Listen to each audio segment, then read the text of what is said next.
আজকে দুপুরে ভাত খেতে খেতে একটু দেরি হয়ে গিয়েছিল, প্রায় বিকাল। ছিল ডাল ভর্তা, বাদামের ভর্তা আর দেশি মুরগির তরকারি লাল লাল করে রান্না করা হয়েছে। তেমন স্পেশাল কোনো মশলা বা কিছু দেওয়া হয় নাই, নর্মালি যেভাবে মারা রান্না করে সেটাই। প্রথমে সাদা ভাতের মধ্যে ২ পদের ভর্তা নিয়ে নিলাম আর সাথে একটা কাঁচামরিচ। মানে এমনিই তো ভর্তাগুলো ঝাল ছিল, এর মধ্যে আমার আরেকটু ঝাল চাই। প্রথমেই ডাল ভর্তা দিয়ে ভাতগুলো মাখায় মাখায় লোকমা দিয়ে খাবো, আর মাঝে আমার কাঁচামরিচের কামড় দিতেই হয়, নাইলে হয় না।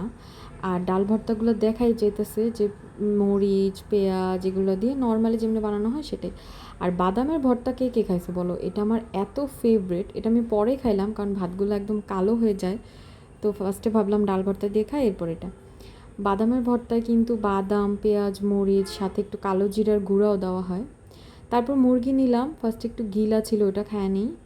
এরপর ঝোল দিয়ে ভাতগুলো মাখাবো আর মুরগিটা দিয়ে খাবো। দেশি মুরগি চলে, কিন্তু আমরা যারা মা বাবারাই দেখবা যে দেশি মুরগি, পাকিস্তানি মুরগি সব পছন্দ করে।